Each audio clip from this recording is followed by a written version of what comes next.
Okay, everyone, welcome back to Pokemon Moon, and, I had to go get something from a friend's save file. Thankfully, my friend Joel had a spare Lunatone. And we were going to need this for this nice little event here. We're going back to the Hainu Desert. Now, inside the Hainu Desert is a nice little place housing yet another Tapu Pokemon. However, in order to navigate it, you need to be familiar with these stone markings. I myself am not particularly familiar with them, but we'll be using these to tell us which way we should probably be going. For instance, this one's labeled as 3. I probably shouldn't go this way, but I will anyways. This one's labeled 4.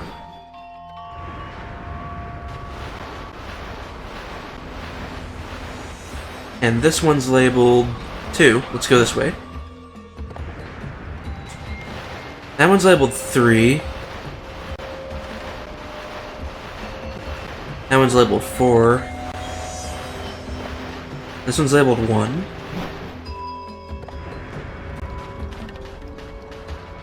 Here we go. I am Mr. I can't remember. I am just what Ash has left behind. What remains and everything that has been given. I can't remember any longer. Now to get back home. Not anything about who I once was. But from the depths of my memory, I can still see the form of the dear Pokemon. As hazy and distant as a mirage. Ah! Oh, yes! That a Lunatone you journey with. It's been 30 years, but a mysterious power began to emanate from your Lunatone.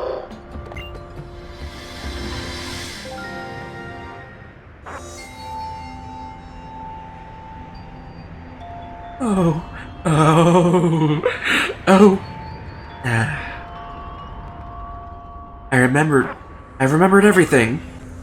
How to return to home at last, and who I am. Thank you, Lunatone, and do not worry. Those star pulses you have bestowed on me 30 years ago have all been made safe. I entrusted them to a group of wonderful men. Thank you, young man. But I can go home now, thanks to the power of your Lunatone. Back to space. Here, this is my thanks. I hope you'll take it without holding back, together with my thoughts and wishes. A Moonstone. I will never forget the people of this world. And I think I'll see myself out. Here they will.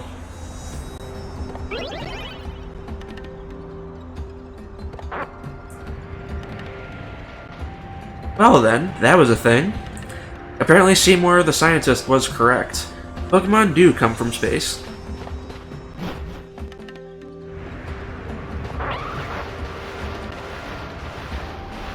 Well, I don't feel like going over there, so we're gonna have to go this way. Here we have Stone Path number 4. However, since that takes us back to the other thing, we're going to go back, and now instead of 4, it's marked as 1. And most importantly, this one's now marked as 3. So if we go up, we reach our destination, the Ruins of Abundance.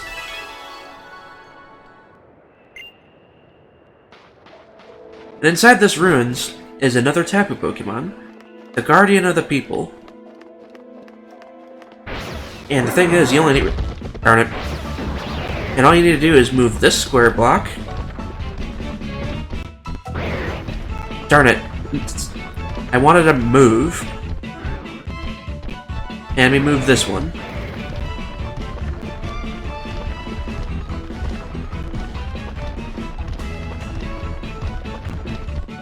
And that effectively means that all the blocks down there, and this one here, are completely useless. Now, for the sake of not screwing myself up later, let's not forget to save this time. You reached out and touched the statue. Tapu!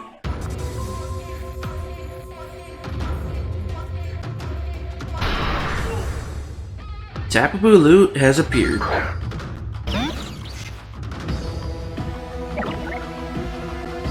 Tapu Bulu, it is... oh, darn it. It is time to take you down. Tapu Bulu is a fairy grass type. Not to be mistaken with a bug type. Now, what I'm going to... hang on, wait a minute.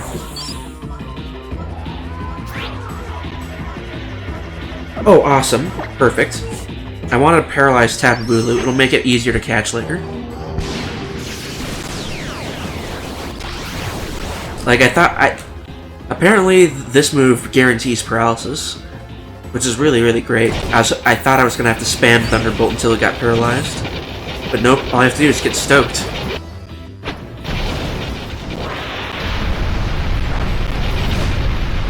And hope it doesn't kill it at the same time.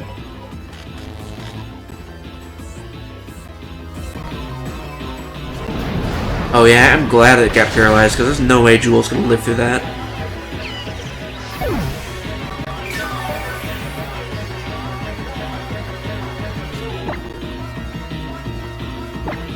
Well, okay, Lunatone, let's do this.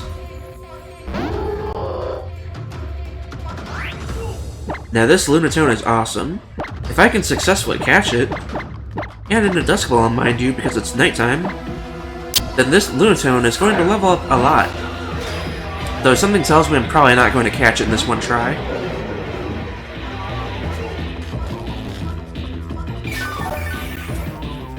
I would very much like to attack, but there's a big problem with that. I want to make sure grassy terrain goes away before I start attacking again. And hopefully by then it'll have recovered enough that I can do another attack without killing it.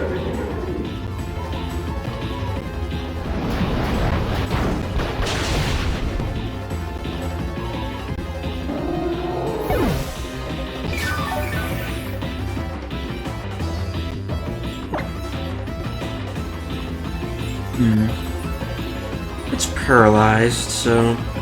Irwin, I think it's your turn.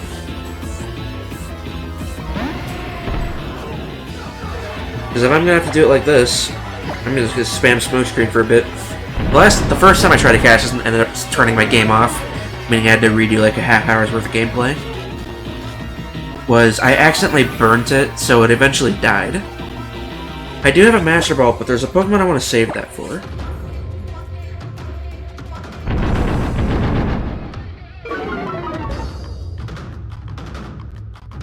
On the other hand, if I just keep spamming, like smoke screen, I think I should be relatively okay.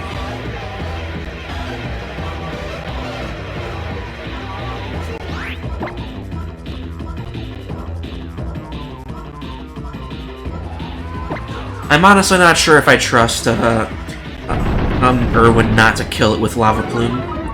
This flamethrower was super effective, and it nearly killed Tapu Bulu in one hit. Back when Mustang was using it.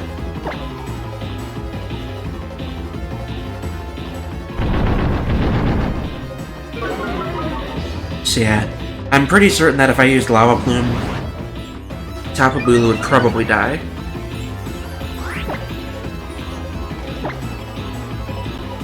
If it was raising its special defense, on the other hand, 2 or 3 uses of it would probably make me consider using Lava Plume.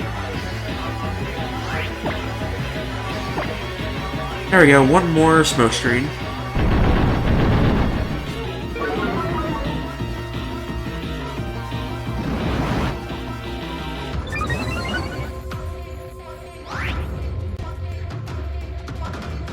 Well, now that Tapu Bulu's been sufficiently smoke screened, I think I'm gonna switch over to Queen Noodle. Further dropping his offensive power would be even better. Tapu Bulu seems to be like a physical attacker. And that paralysis. Now, thanks to his defense being increased, I'm gonna try Ice Fang. I want to see if it'll do any significant damage. From the looks of things, not so much. But at least I don't have to worry about it getting killed. Unless it's like a critical hit, in which case, that would be very bad. It'd be awesome if I could freeze it, but I already paralyzed it.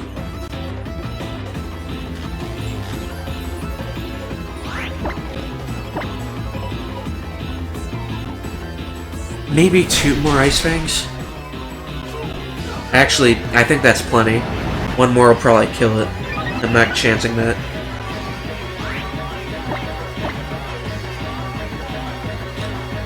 Like, he's in the red and he's paralyzed, so maybe I can catch him now.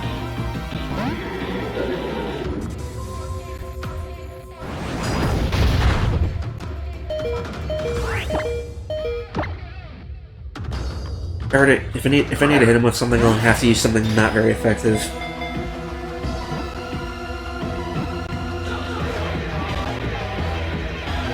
Or I can just catch him. Great. Tapu Bulu is now mine.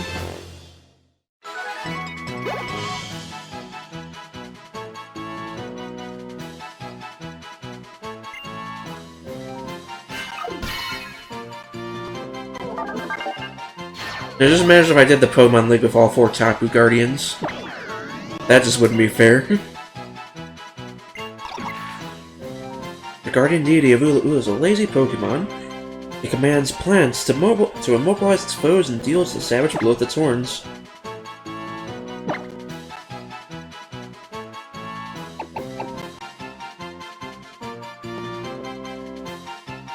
I'm really not sure what to call you. I'll just call you Bull.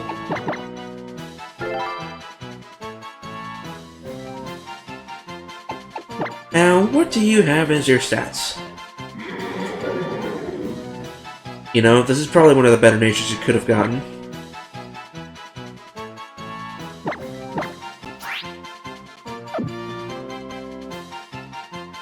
Yeah, I think this is actually pretty stable. Great defenses and offense. Okay, it's okay HP as well.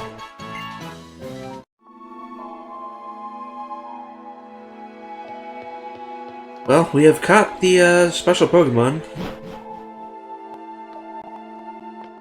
Now it's time to exit the darn it. Why do I have to push this again?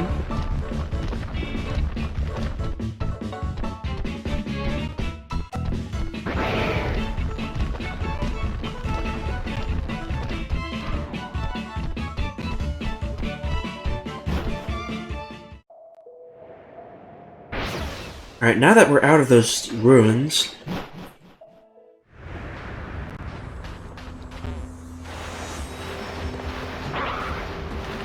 There's one more place we want to go.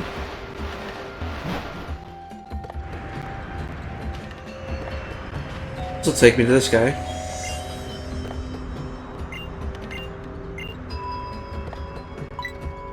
They're sniffling all the time.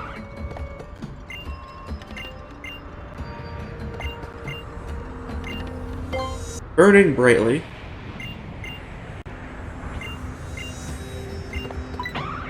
Yeah, you have to say bleary for this. That's kind of disappointing, actually. Well, I always wondered what he was going to say about the rest.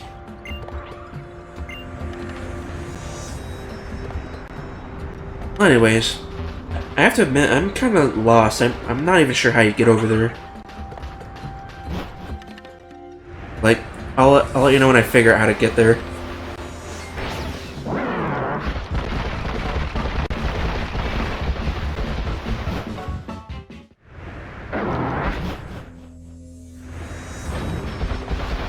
Okay, here I am. Oh, what's this? Wow, I can't believe I missed that. But yeah, that's definitely a cue that this is probably a different path. So instead of going up for the ruins, we're gonna go down. And we have TM85 Dream Eater. I have to admit, finding that was kind of a pain, but it's just something that occurred to me. It's one of the few things I hadn't really tried. Here we are, back at the Ruins of Hope. We came here last time when we witnessed Hao becoming the new Kahuna. But we never bothered to come back here. Well, it's time to fix that.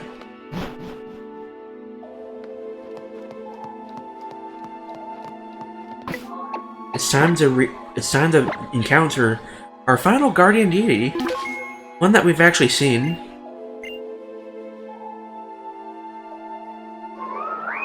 Tapu Fini!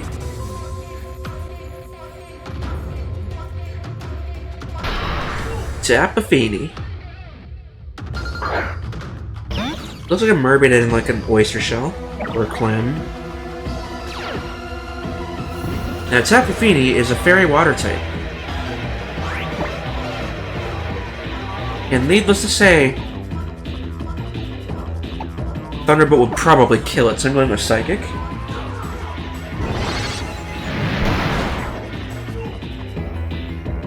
Yeah, if I used Thunderbolt, that probably would have killed it. Or at the very least gotten it close. On the other hand, I can do quite a few hidden powers if I really needed to. But instead, I think I'm going to start throwing Dust Balls.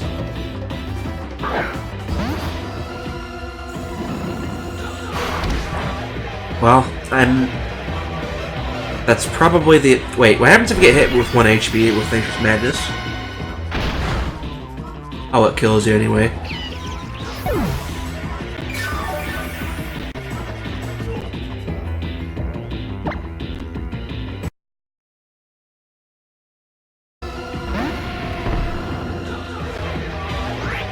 See how you like having weakened accuracy.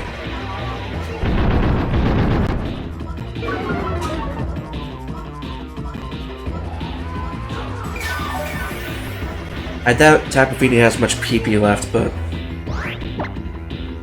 if I run out of net balls, I'm gonna start using timer balls. By now I should have brought up enough time for it, right?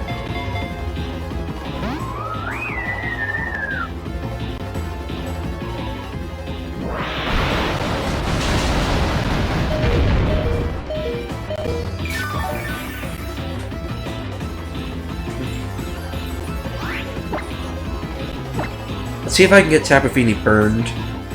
Conquering will keep it alive, so that'll help. Or I could just kill it.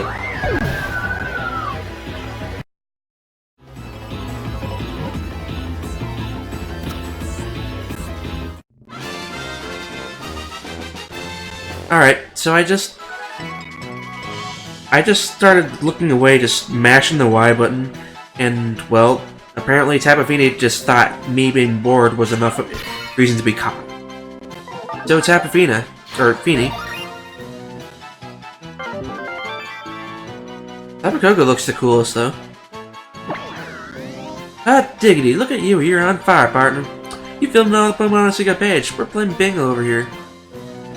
You've registered a lunch, Spirit Pokemon. Fire you chicken at once. Garden Deity of Pawnee. They can control water. People say it can curate pure water that will wash away any uncleanliness. Tapu Fini and like Parasome would get along great.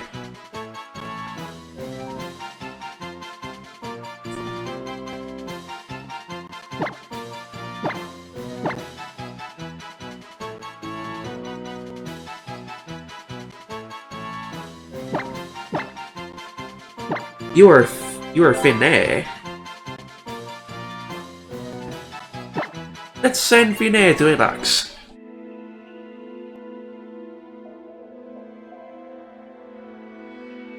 Oh. We just caught all the Guardian Deities.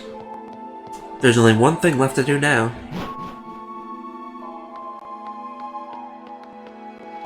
Oh, I'm so glad I can just walk out of here. Anyways, our final destination before we end this part.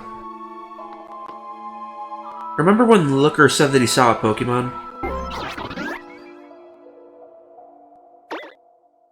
We're going to go look for that Pokemon.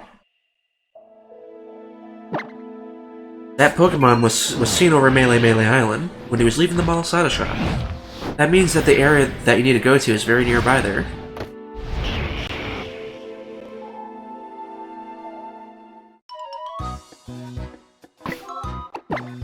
And conveniently, that area is right here.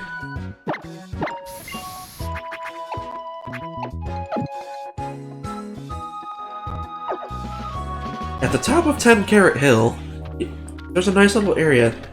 Oh, hang on. Tauros, help us get there faster. Or actually, help us get there, period, Tauros.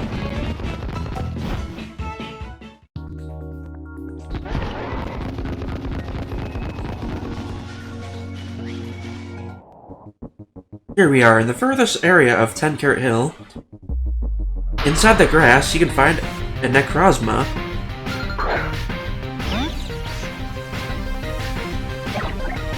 This Pokemon, Necrozma, is level 75.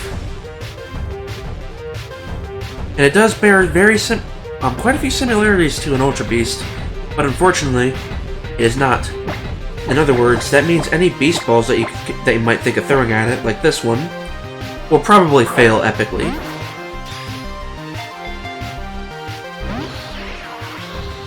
I'm not gonna lie, I kinda wanna see if I can catch this thing in a Beast Ball.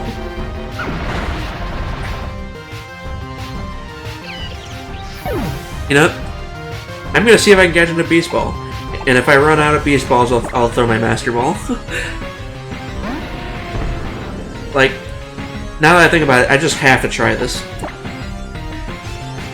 Smoke screen, let's do this. So like with all the Ultra Beasts, if you knock this thing out, you can try again. And very, very thankfully am I going to do so. However, I think I have a strategy for it this time. What I'm going to do is I'm going to use Stokes Spark Surfer, and hopefully with that, a Pokemon like Necrozma should survive, allowing me to get it paralyzed. And oh boy, is its base stats so freaking high.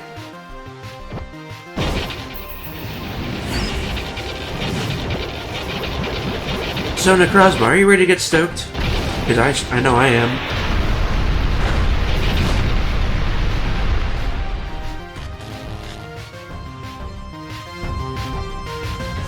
Now, something to be wary of. Prismatic Laser is like a Psychic-type Hyper Beam, except it's got a base power of 160. A base 160 Hyper Beam for Psychic types. And Prismatic is also a pure Psychic type as well. Just let that sink in for a second. That means that it's base 160 to have the base 240 power. 240 power is nothing to laugh at. Now let's throw a Beast Ball at it. I want to see if I can catch this thing in a Beast Ball.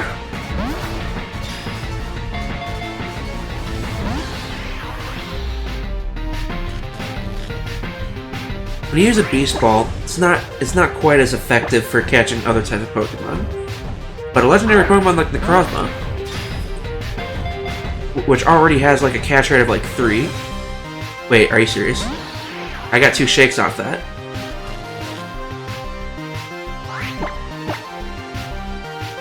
Come on. I have 36 chances left to catch you. I know I'll do it at some point.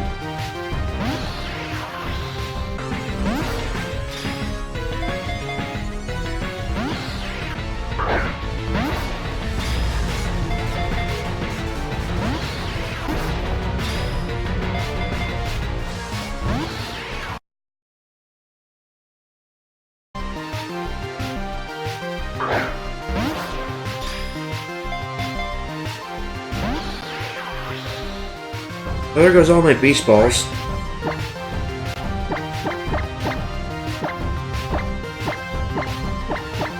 Considering how many turns it's been, I may as well start using my Timer Balls.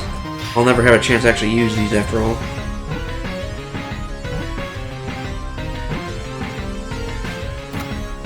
And then I catch them right off the bat. Okay, so, yeah. When using a Beast Ball on an Ultra Beast, the catch modifier is ×5, but when using it on a non-Ultra Beast, it's a 0.1 times multiplier. The catch rate is already 3, for this Pokemon, Necrozma. So the fact that I ever got to shake even once is amazing. Light is apparently the source of its energy. It has an extraordinarily vicious disposition and is constantly firing off laser beams. No, I won't give you a name. I do want to see your stats though, because I'm going to need this later. Okay. What I'm going to do is I'm going to pause the video and flash on screen the the catch formula and what my percentage of catching it with a beast ball was. Alright, I'm back, and after crunching some numbers, here's what's come to my attention. First of all, the catch formula for catching a Pokemon, it's a series of various different formulas. The catch value is equal to, inside parentheses, 3 times the max HP minus 2 times the total HP left. Multiply that by the catch rate times the ball's catch rate. And then you divide that by 3 times the maximum HP, and multiply that by a status multiplier. Now, while that seems kind of annoying, like, here's the information that I've gotten above. When all that's run through, we used a Beast Ball. That has a catch modifier of 0.1 since Necrozma was not an Ultra Beast. It was instead a legendary Pokemon. That meant that what we had was 3 times 250 minus 2 times 13, as that was its current HP when we started throwing the balls. Well, for real. Times the catch rate, which is 3 times 0.1, divided by 3 times 750 times 1.5 as its status multiplier. That meant that the catch value is equal to 9,724 times 0.3 divided by 750 times 1.5 equals 5.8344, when using 4 digits as our significant digit for precision. Now, the catch formula, when looking on Cerebi.net, I was able to, the catch formula they provided was catch equal to 1048560, that's 1,048,560, divided by the square root of 16,711,680 divided by the catch value. Or if you want a more easy to read version, 2 to the 20th power minus 2 to the 4th power divided by the square root of 2 to the 24th power minus 2 to the 16th power divided by the catch value. Now, what I have displayed here is the math done for both sides, which means that the end result was actually 1,048,560 divided by 41.1392 on both sides, if done right. They should equal the same thing. Now, by doing that, the catch rate number that you would be getting was 25,488.0989. Now, the way the catch formula works is, it's going to generate a random number between 0 and 65,535. If it's greater than or equal to that number that we just got up above, then the shake check's going to fail. And if it's less than that, then the check will pass and it'll do another check. It does this 3 or 4 times. I'm not really sure which one it is for Generation 7. Now, with the shake probability, was done a little bit differently. If we pretend for a moment that was done in a similar fashion to Generation 6, which I don't think it is due to the lack of O powers, it would be 65,536 divided by 255 divided by the catch value, which is 5.8344, or multiplied to the 0.1875 power. So that would be 43.7062 to that power I just listed up above. So 65536 divided by 304. Like, I'm gonna disregard all the rounding that I've done. That will give you 32,277.3837. Math is serious business, especially in the Pokemon world, after all. Catch probability, look at it like this way. The catch value divided by 255, 0.0228. Now, player probability, 1 minus 1 for the 1 minus catch rate times the tries used, and that was 39 Beast Balls. Overall, that meant, like, just skipping the next few lines, I had like 0.5933% chance of catching Necrozma with those 39 Beast Balls. I'm not going to go into the math here, but when I threw that timer ball, the catch rate was 3 times 4, significantly higher. Anyways, now that we have her in Necrozma, let's send him to the... Wait, I didn't mean to send him to the box. You caught the mysterious life form that appeared to be an Ultra Beast.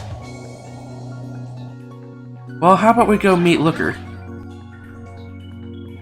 Looker, as we last checked, was still in the hotel over on Route 2. Or was that Route 3? I think it was Route 2. I've honestly lost track of it after having to read off all of that. And that math took me, like, what, an hour or two to work through?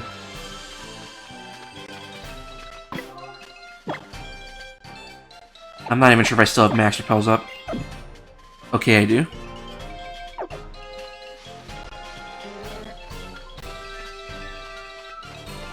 Well, since we have technically finished the mission, even though Looker didn't really do much except tell us that it was in Melee Island. Was it? Something happened? I need to say I finished the mission. Necrozma. It's black. It is reflecting light. We haven't had any word from HQ about such a Yubi. It must simply be a rare Pokemon, still it's quite remarkable though.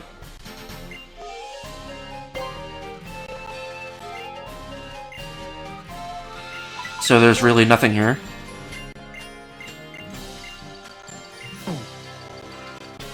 I'm kind of disappointed.